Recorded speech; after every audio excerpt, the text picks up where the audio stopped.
राधा स्वामी जी। बाणी बाणी बाबा मलुकदास जी की। आज की सत्संग वीडियो का विषय है परमात्मा की याद कैसे आए, परमात्मा की सुधि कैसे आए। तो चलिए इसी संदर्भ में आज की सत्संग वीडियो आरंभ करते हैं। गुरु प्यारी सत्कारयोग साध संगत जी, बाणी है। आंगन में चहक गई, आंगन में चहक गई, आंचल में बहक गई, सांसों में महक गई, प्राणों में लहक गई, सुधि आई, सुधि आई, सुधि आई। देखिए, परमात्मा की सुधि आती है, लेकिन सुधि आए कैसे, स्मरण कैसे हो, याद कैसे आए। शास्त्र से तो नहीं आती। लाख सिर मारो शास्त्र से, किताबों से, व्यास की हो चाहे कहीं की भी हो, ढेरों की हो, उपनिषद हो, वेद हो, सिद्धांत पकड़ में आ जाते हैं, परमात्मा की परिभाषाएं पकड़ में आ जाती हैं, लेकिन सुधि नहीं आती है, स्मरण नहीं आता है, उसकी याद नहीं आती है। सुधि के लिए कोई जीवंत उपाय चाहिए होता है। प्रेम के अतिरिक्त मनुष्य के पास और उपाय क्या है? और अगर तुम्हारे जीवन में जरा सी प्रेम की छलक आने लगे तो सब तरफ से खबर आने लगेगी। हर तरफ से ये जो बेले की गंध चली आती हवा पर तैरती, इसमें परमात्मा आ जाता है। तुम्हारे भीतर प्रेम की जरा सी पकड़ चाहिए। ये जो कोयल कभी कुहू कुहू किए चली जाती है, इसकी कुहू कुहू में परमात्मा का ही नाद आने लगेगा। तुम्हारे भीतर संवेदनशीलता चाहिए, हायर सेंसिटिविटी। प्रेम तुम्हें संवेदनशील बनाता है, और जो प्रेम में नहीं है वह कठोर हो जाता है, कठिन हो जाता है, पथरीला हो जाता है। प्रेम तुम्हारी भूमि को नरम बनाता है, उस नरम भूमि में प्राणों का बीज पड़ता है, तो प्रेम का अंकुरण होता है। इस अंकुरण के बाद ही कोई बाबा मलुकदास जी जैसे गीत गा सकता है। ये जो बाबा मलुकदास जी की वाणी मैंने शुरू की है, उनकी वाणी में लेता हूँ, उनकी वाणियों को बोलता हूँ, समझाने की चेष्टा करता हूँ। ये बाबा मलुकदास जी के प्राणों की भेंट है। जो परमात्मा ने बाबा मलुकदास जी में दिया है, वह मलुकदास तुम्हें दे रहे हैं। जो परमात्मा में पहुंचकर मलुकदास को मिला है, वह उनके शब्दों पर सवार होकर तुम तक पहुंच रहा है। तो प्रेम बांटता है, बंटता है। प्रेम कभी सिकुड़ता नहीं है। जिसे मिलता है उसे बांटना ही पड़ेगा। तो पहली जो बाणी है बाबा मलुकदास जी की, पहले जो शब्द हैं उनके, सब बाजे हृदय बजे प्रेम पखावज तार, मंदिर ढूंढत को फिरै मिल्यो वजावन हार। सब बाजे हृदय वजह। कहते हैं मलुकदास जी कि सब बाजे हृदय बजे। जीवन में जीना संगीत है। जहाँ जहाँ संगीत है, जो जो संगीत है, उस सब के बजने की व्यवस्था हृदय के भीतर है। सब बाजे हृदय वजह। ध्यान से सुनिएगा साध संगत जी, आपको थोड़ा स्पष्ट हो जाएगा कि परमात्मा की याद कैसे आए, सुधि कैसे आए। सब बाजे हृदय वजह। देखिए, ना तो वीणा की जरूरत है, न मृदंग की। तुम्हारे हृदय में सब बाजों का वाजा है, सब तारों का तार छिपा है। परमात्मा ने तुम्हें देकर ही भेजा है। इस अनूठी जीवन यात्रा पर बिना पाथे के नहीं भेजा है, सब आयोजन करके भेजा है। ये होना ही चाहिए ऐसा ही। देखो, माँ अपने बेटे को भेजती है किसी यात्रा पर, तीर्थ यात्रा पर समझो, तो सब आयोजन कर देती है। राह के लिए पाथे जुटा कर रख देती है, कलेवे का इंतज़ाम कर देती है, सब पोटली में बांध देती है, किट में बांध देती है। अभी मेरी माँ है, जब भी मैं डेरे में जाता हूँ तो मेरा बैग तैयार करके रख देती है, जो जो ज़रूरत होगी उसकी फ़िक्र कर लेती है। एक छोटे से स्कूल के स्काउटों का कैंप था, छोटे छोटे बच्चे कैंप में गए। जब कैंप में सभी बच्चों के बिस्तर खुलवाए गए तो एक बच्चे के बिस्तर में छाता भी रखा हुआ मिला। तो पूछा शिक्षक ने कि छाता तो लिस्ट में था ही नहीं, बताया गया था क्या क्या चीज़ लानी है, पूरी लिस्ट फेयर लिस्ट बनी थी, तो ये छाता क्यों? और छाते की कोई ज़रूरत नहीं है, वर्षा अभी होने भी नहीं वाली है। मैं छोटा सा लड़का खड़ा हुआ, उसने कहा कि सर आपकी माँ थी या नहीं? उस शिक्षक ने कहा माँ से इसका क्या संबंध है? उसने कहा इसका माँ से संबंध है, मैं तो लाख सिर पटका, लेकिन माँ को तो आप जानते ही हैं। मैंने लाख कहा कि छाते की कोई ज़रूरत नहीं है। उसने कहा बेटा फिक्र ना कर, कोई फिक्र ना कर, रहेगा काम पड़ जाएगा, और नहीं पड़ा तो घर लौट आएगा। मैंने बहुत समझाया कि लिस्ट में है ही नहीं। तो उसने कहा कि लिस्ट मैंने थोड़े ही बनाई, लिस्ट शिक्षकों ने बनाई है, शिक्षक को क्या पता। उस छोटे बच्चे ने कहा आपकी माँ नहीं थी क्या? वही अनुभव आपका कम मालूम पड़ता है, नहीं तो छाता आप समझ जाते कि क्यों है। अगर हम इस अस्तित्व से आए ही हैं, और तो वहीं से आने का उपाय नहीं है, तो निश्चित ही सब हमारे भीतर रख दिया होगा, चलते वक्त सब पाथे जुटा दिया होगा, हमें कुछ भी कमी नहीं है। अब ये दूसरी बात है कि हम पोटली ही ना खोलें, अब ये दूसरी बात है कि हम पोटली ही टटोले ना, और हम लाख शिकायतें करते रहें परमात्मा को, और जो पोटली हमारे पास है उसे हम देखें भी ना कि इसमें क्या रख दिया है। तो उस पोटली का नाम ही हृदय है, और हृदय में सब है, जो मनुष्य को चाहिए सब है, जो कभी भी चाहिए पड़ सकता है वह सब है। ऐसी कोई स्थिति नहीं है जिसमें तुम्हें ऐसा अनुभव हो कि परमात्मा ने तुम्हें बिना तैयारी के भेज दिया है। सब बाजे हृदय वजह, प्रेम पखावज तार। प्रेम का संगीत भी वहाँ बजता है, पखावज मृदंग भी वहाँ बजती है, तार सितार भी वहाँ बजता है। प्रेम ही असली उपकरण है, फिर शेष सब तो प्रेम के ही रूपांतरण है। मृदंग और पखावज और सितार और बीणा वे सब प्रेम के ही रूपांतरण हैं, वे प्रेम की ही अलग अलग अभिव्यक्तियां हैं। मंदिर ढूंढत को फिरै, मिल्यो वजावन हार। और ऐसा ही नहीं है कि तुम्हारे हृदय में सिर्फ बीणा दी है, मृदंग दी है, बजावन हार भी वहीं छिपा बैठा है। तो ऐसा ही नहीं है कि तुम्हारी पोटली में पाथे बांध दिया गया है और परमात्मा तुम्हें भूल गया है। तुम्हारी पोटली में परमात्मा भी बैठा है, बजाने के सब उपकरण वहाँ है और बजाने वाला भी मौजूद है। तुम ज़रा तलाशो, टटोलो, ज़रा अपनी गांठ खोलो, ज़रा हृदय के द्वार दरवाजे खोलो। सारी साधना इसके अतिरिक्त और कुछ भी नहीं है कि कैसे हम अपने हृदय की गांठें खोलें। मंदिर ढूंढत को फिरे, कहते हैं बाबा मलुकदास, अब मंदिर खोजने की भी कोई ज़रूरत ना रही। मंदिर तो भीतर मिल गया, मंदिर ही नहीं मिला, वीणा ही नहीं मिला, वीणा बादक भी भीतर मिल गया।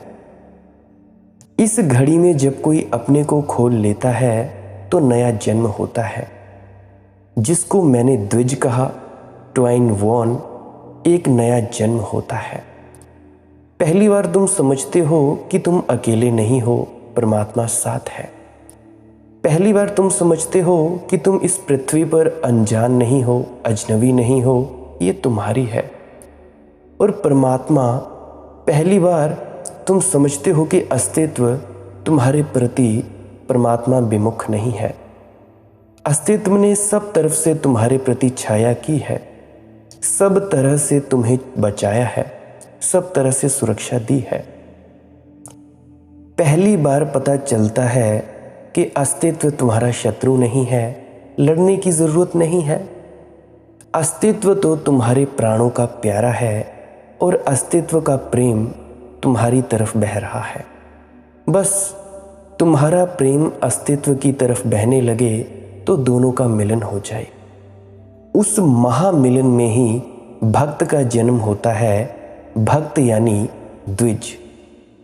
सब नया हो उठता है, नया वर्ष, नई शुरुआत। तुम फिर से शुरू होते हो।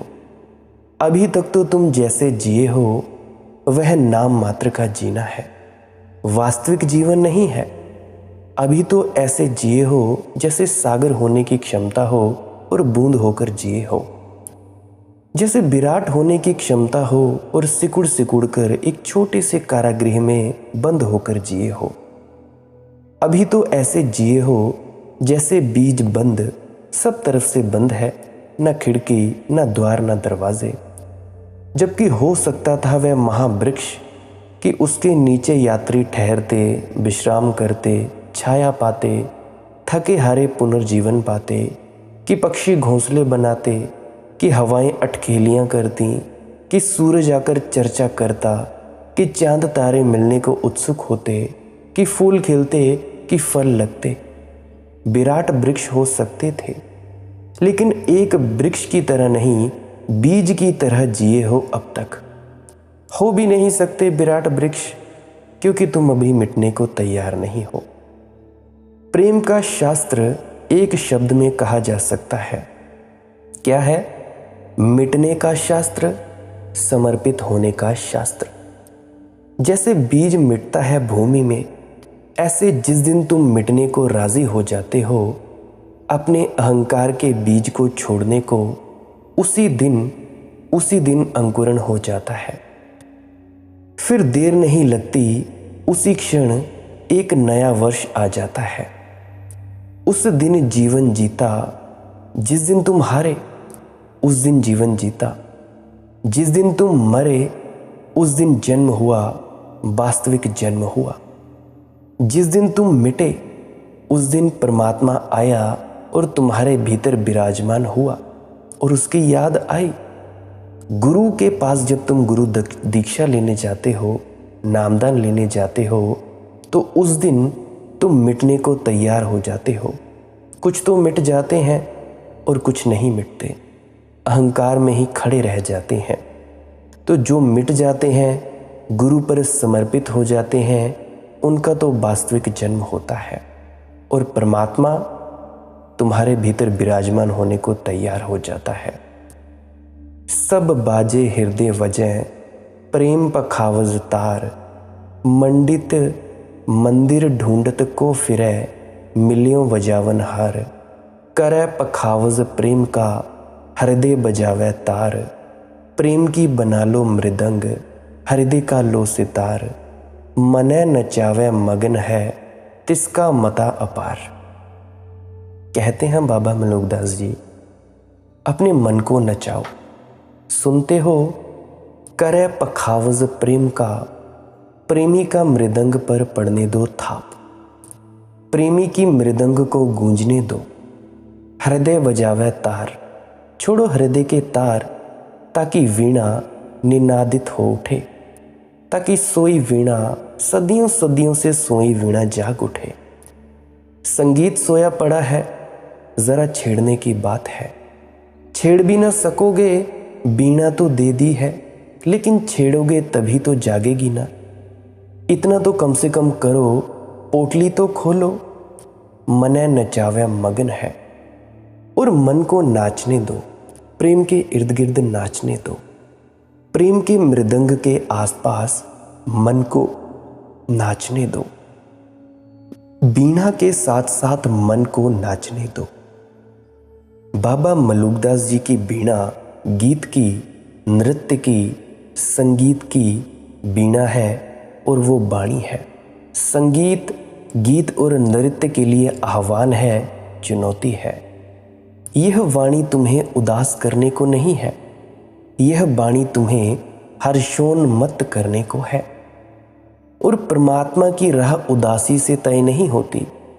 परमात्मा की राह हंसते मुस्कुराते नाचते हुए तय होती है। और जिस राह को नाचते हुए तय किया जा सकता हो, उस पर तुम क्यों उदास उदास चले जा रहे हो? अक्सर ऐसा होता है कि उदास लोग धर्म में उत्सुक हो जाते हैं।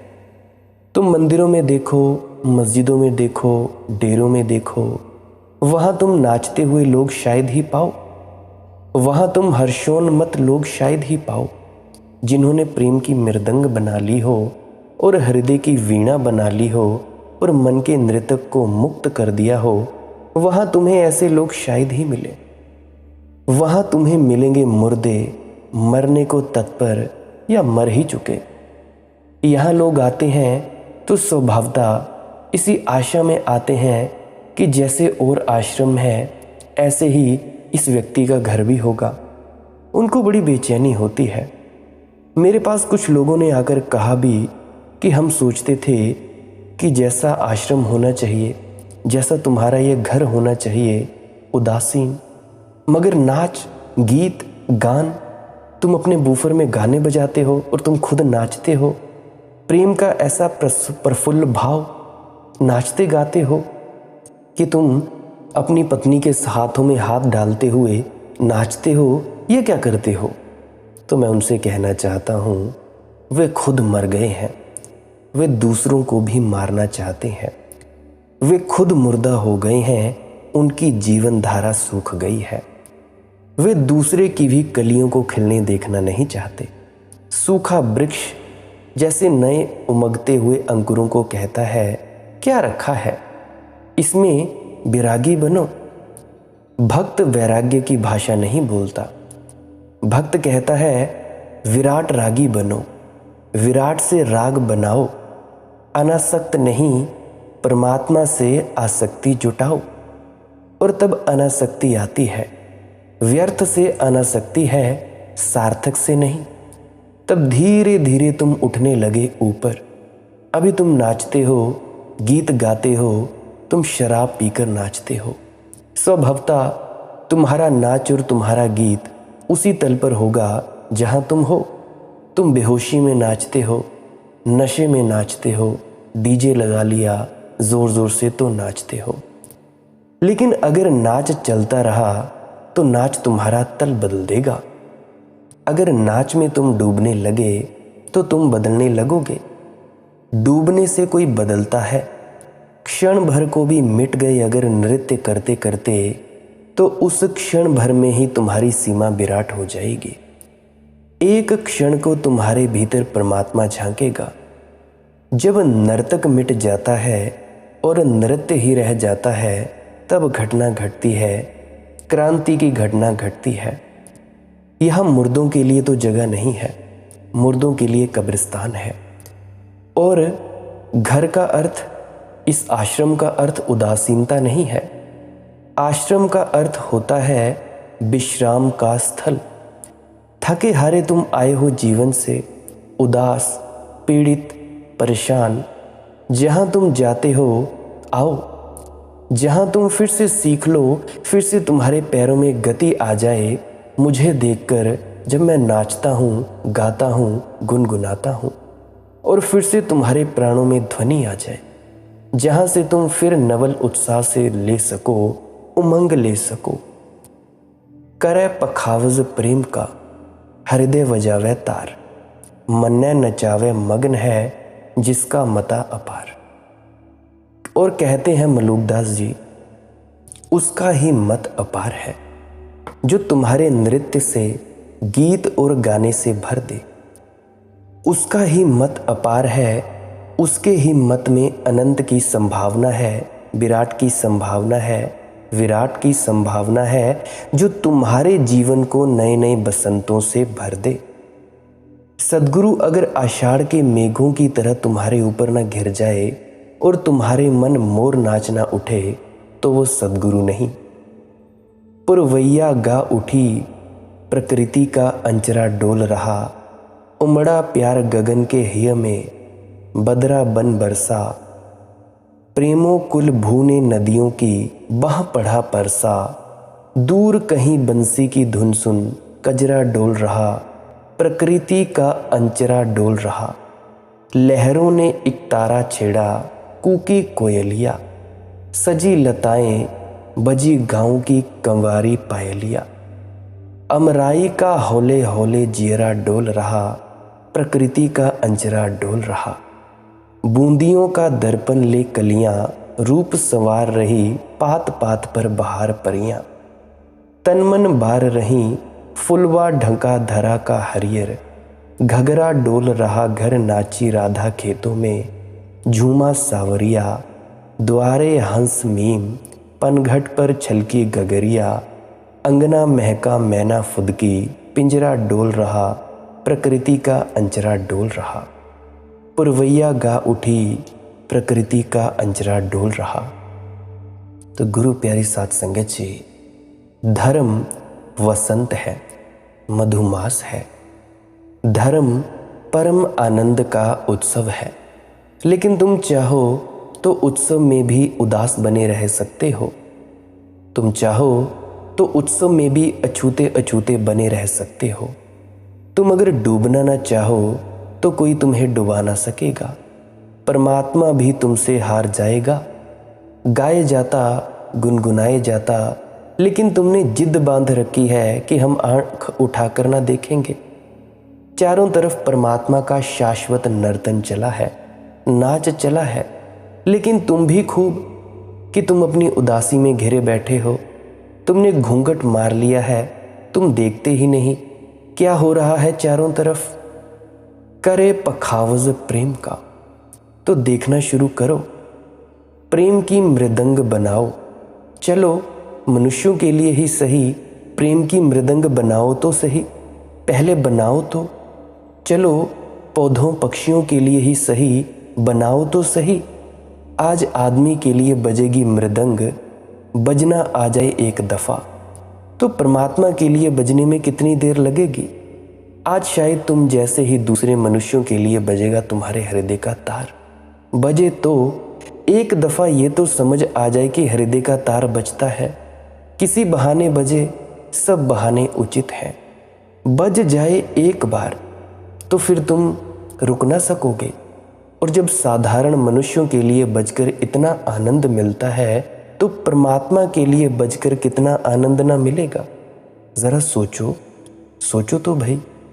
एक बार यह गणित तुम्हारे ख्याल में उतर जाए, फिर तुम रुक ना सकोगे और आगे तुम्हारा तार तुम्हें खींचे ले चलेगा। मन्ने नचावे मगन है, तिसका मता अपार। बाबा मलूकदास जी कहते हैं, उसका ही मत अपार है, उसको ही धर्म की प्रतीति हुई है। जो तुम्हारे प्रेम का मृदंग बना दे और जो तुम्हारे हृदय को सितार बना दे और जो तुम्हारे मन का नाच सिखा दे। ऐसे थोड़े से दीवाने दुनिया में बढ़ते रहें तो परमात्मा बहुत दूर नहीं है।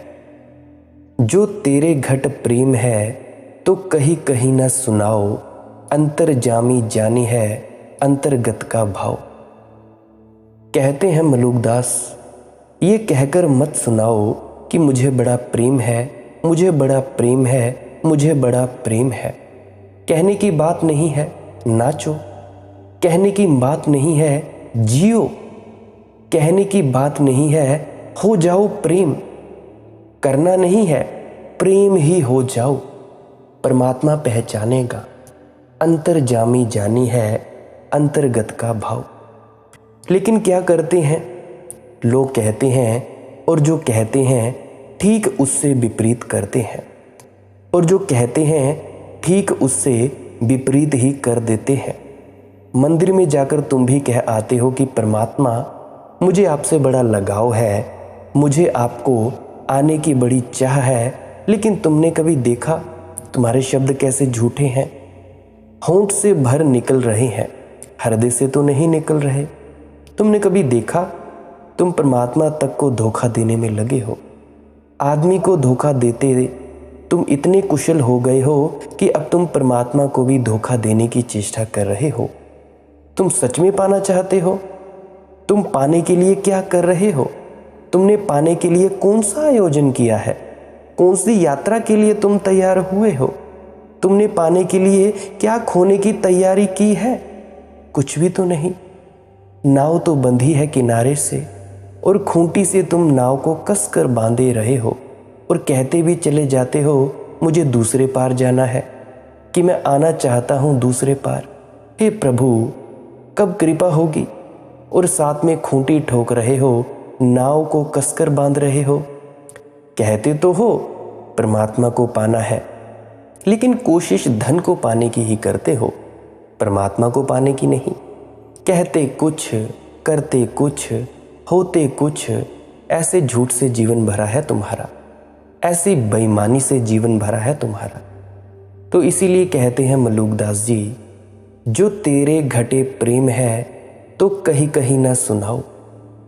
अब उस कहने की कोई ज़रूरत नहीं है, उसे प्रकट होने दो। वह तो अंतर्यामी है, वह तो जान लेगा, वह तो पहचान लेगा। वह तो तुम्हारे हृदय के अंतस्थल में बैठा हुआ है, उसे पता न चलेगा? ऐसा कभी हो नहीं सकता। जब तुम्हारा मन नाचेगा मगन होकर और तुम्हारी बीणा बजेगी हृदय की और प्रेम की मृदंग बजाओगे, तो उसे सुनाई ना पड़ेगा? परमात्मा बहरा नहीं है। संत कबीर ने कहा है कि मुल्ला चिल्लाता है, मस्जिद पर खड़े होकर जोर से चिल्लाता है, तो कबीर ने कहा क्या बहरा हुआ खुदाए? क्या तुम्हारा खुदा बहरा हो गया है जो इतने जोर से चिल्ला रहे हो? सुनता नहीं तुम्हारा खुदा? सदा तो मौन ही सुन लेता है, शब्द की बात ही नहीं है। शब्द तो आदमी आदमी के बीच संवाद का उपाय है। परमात्मा और आदमी के बीच तो शब्द की कोई ज़रूरत नहीं है। वहाँ तो निःशब्द, वहाँ तो मौन काफ़ी है, मौन ही वहाँ भाषा है। तो तेरे घट प्रेम है तो कहीं कहीं ना सुनाओ। इसमें बड़ा मनोवैज्ञानिक सत्य है। अक्सर ऐसा होता है, तुमने जाना होगा, तुमने जीवन में अनुभव भी किया होगा। तुम्हारा जब प्रेम नहीं होता और तुम बताना चाहते हो कर्तव्यवश कि प्रेम है, तो तुम कह कहकर बताते हो। पति पत्नी से बार बार कहता है कि मुझे तुमसे बड़ा प्रेम है। अमेरिका के एक बहुत बड़ा प्रभावशाली विचार डेल कार्नेगी ने तो अपनी किताबों में लिखा है कि चाहे प्रेम हो या ना हो, मगर पति को कहना ही चाहिए, दिन में 10-50 बार तो कहना ही चाहिए कि मुझे तुमसे प्रेम है। इससे दोनों के बीच नरमी बनी रहती है, इससे दोनों के बीच टकराहट की संभावना कम रहती है। तुम कभी इसका निरीक्षण किया कि तुम जब कहते हो बार बार कि मुझे प्रेम है, तो शायद तुम इसीलिए कहते हो कि अब है तो नहीं, होता तब तो कहने की ज़रूरत भी नहीं थी, वैसे ही प्रकट होता था तो तुम कहते भी नहीं थे। तब तुम घर आते थे और पत्नी को पता चल जाता था कि तुम उसी के लिए आते हो। तब तुम घर आ भी नहीं पाते थे, द्वार पर दस्तक देते थे और पत्नी भागी आती थी और जानती थी कि तुम उसी के लिए द्वार पर दस्तक दिए हो। तब तुम्हारी आंखें कहती थी, तुम्हारा रुआ रुआ कहता था, तुम्हारा उठना बैठना कहता था। तुम जब पत्नी की तरफ देखते थे तो पत्नी जानती थी, तुम उसका हाथ हाथ में लेते थे तो जानती थी। प्रेम सब कह देता है, कहने की कोई ज़रूरत नहीं है। इसीलिए तो परमात्मा ने जानवरों को ज़ुबान नहीं लगाई। कुत्ते को देखो कितना प्रेमपूर्ण जीव है, घोड़े को देखो, गाय को देखो, बैल को देखो, पशु पक्षियों को देखो, उनको ज़ुबान नहीं दी, हमारी लिपि नहीं दी, बिना बोले ही सब कुछ बोल जाते हैं। कितना प्रेम का भाव है। प्रेम सब कह देता है, कहने की कोई ज़रूरत नहीं होती। लेकिन जब से वह खो गया, तब से तुम थोथे शब्दों का सहारा लिए हो। अब इन सहारों से तुम छिपा रहे हो उस बात को जो खो गई। प्रेम की प्राथमिक घड़ियों में प्रेमी एक दूसरे से बहुत नहीं कहते कि मुझे तुझ में प्रेम है। जब प्रेम जा चुका होता है और जब समझ में आ जाता है कि अब प्रेम तो बचा नहीं, पुराने आश्वासन, पुराने कहे गए वचन, उनसे पैदा हुआ बंधन, अब क्या करें, अब किस तरह इस बात को चलाए रखें, तो प्रेम है इन बातों से आदमी कहने लगता है। ये तुमने ख्याल किया कि जब प्रेमी प्राथमिक प्रेम की लहर में होते हैं तो कम बोलते हैं, चुप बैठते हैं, हाथ में हाथ लिए होते हैं, गले में हाथ डाले होते हैं, चुप बैठते हैं। पति पत्नी चुप ज़रा भी नहीं बैठते। अब तो अगर चुप रहेंगे तो पता चल जाएगा कि प्रेम समाप्त हो गया। अब तो भाषा और वाणी से कुछ भी बात करके पति पत्नियों की बातों में अनेक घरों में मेहमान होता रहा हूँ तो सुनता रहा हूँ। व्यर्थ की बातें पति भी जानता है कि कुछ बात करने को बचा भी नहीं है, पत्नी भी जानती है कुछ बात करने को बचा नहीं है, लेकिन अगर बात ना करें तो वह खालीपन भारी हो जाता है। दिन भर के बाद पति आए और कुछ बात ना करे। दिन भर पत्नी ने प्रतीक्षा की और फिर सांझ पति आए और बात ना हो कुछ, तो ऐसा लगता है कि अब कुछ बचा नहीं। बीच में कोई सेतु नहीं रहा तो कुछ बात करते हैं, कुछ भी बहाने की, व्यर्थ की, जिसको कुछ भी पता नहीं है। कोई भी बात बिल्कुल थोथी मोहल्ले पड़ोस की कर लेते हैं। थोड़ी बहुत बात करके ऐसा लगता है अब भी कुछ संबंध बना है। शब्दों के सहारे थोड़ा सा संबंध का धोखा और भ्रम कायम रहता है। पति पत्नी अकेले ज़्यादा देर नहीं रह पाते और पति पत्नी में संबंध किस तरह के होते हैं इसके बारे में चर्चा हम कल की वीडियो में करेंगे। आज के लिए बस इतना ही, क्योंकि 30 मिनट हो चुके हैं। आप जी ही कहते हो कि 10 मिनट से लेकर 30 मिनट तक ही हम सुन सकते हैं, तो माफ़ी चाहता हूँ। आगे की चर्चा अगली वीडियो में करूँगा। वीडियो को मैं काट रहा हूँ तो अगली वीडियो में मैं करूँगा। अगर किसी का कोई प्रश्न हो, टेलीग्राम पे आपका वेलकम है, स्वागत है। टेलीग्राम पे जाएं, सर्च करें मालिक की मौज सत्संग, तो वहाँ पे आप जी अपना मैसेज छोड़ सकते हैं, प्रश्न पूछ सकते हैं। अगर कॉल के माध्यम से भी पूछना हो तो वहाँ पे टेलीग्राम पे जाएं, मैसेज छोड़ दें, वहाँ पे मैं अपना नंबर दे दूँगा, आप जी पूछ सकते हैं। अब मेरी एक विनम्र प्रार्थना है, अगर आप जी को इस सत्संग से कुछ भी सीखने को मिला है, आपके भ्रम टूटे हों, इस जानकारी से आप थोड़ा अध्यात्म में आगे बढ़ने को आपको प्रेरणा मिली हो, आपको ये पता लगा हो कि प्रेमपूर्ण कैसे रहना है, परमात्मा की याद कैसे आती है, उसकी याद में कैसे डूबना होता है, तो आप जी इस वीडियो को अपने मित्रों तथा परिजनों तक ज़रूर साझा करें। अगर आपका मन शांत हुआ हो तो इसे अपने व्हाट्सएप स्टेटस में शेयर करें, अपने ग्रुप्स में शेयर करें, इंस्टाग्राम, टेलीग्राम, जहाँ पे भी शेयर करना हो कर दें। कोई सुने चाहे ना सुने, इसकी आपने चिंता नहीं लेनी है। जिसको परमात्मा ने सुनवाना होगा वो सुनवा देगा। आपका सिर्फ इतना कर्म है, आप बस शेयर कर दीजिएगा। अगर आप जी सब्सक्राइब करने में विश्वास रखते हैं तो कर सकते हैं, अन्यथा आप रोज़ सर्च कर सकते हैं डेली यूट्यूब पे मालिक की मौज सत्संग। जो भी नया सत्संग डला होगा आप जी उसको सुन सकते हैं। अगर कभी सुबह 6 बजे से लेकर शाम के 6 बजे तक सत्संग आपको वहाँ पे ना मिले तो मेरी विनम्र प्रार्थना है, कृपया आप पुराना सत्संग ही सुन लें। पुराने सत्संगों को सुने। आपने कौन से सारे सुन लिए होंगे? 300-400 के लगभग वीडियोज़ होंगी, तो आपने कौन से सारे सुने होंगे? डेली उनको सुनिए, क्या पता आपके प्रश्नों के जवाब उन वीडियोज़ में मिल जाएं। और अगर आप डेली 2-2, 3-3 वीडियोज़ को सुनेंगे और एक वीडियो अगर समझ ना आए उसको 3-3, 4-4 बार सुनेंगे, तो मैं गारंटी के साथ कह सकता हूँ कि 1 साल के अंदर आपकी पूरी ज़िंदगी तब्दील हो सकती है। बस सुनना ही है इन वीडियोज़ को, कुछ भी नहीं करना है, बस सुने। सुनकर ही आप आगे बढ़ सकते हैं। आपको अगर आप इस सुनने को सुन सकते हैं तो अनहद नाद को सुनने में आपको कोई भी कष्ट नहीं होगा। आपके भीतर बैठे परमात्मा को प्रणाम करता हूँ। अंत में मेरा प्रणाम स्वीकार करें। आपका बहुत बहुत शुक्रिया। राधा स्वामी जी।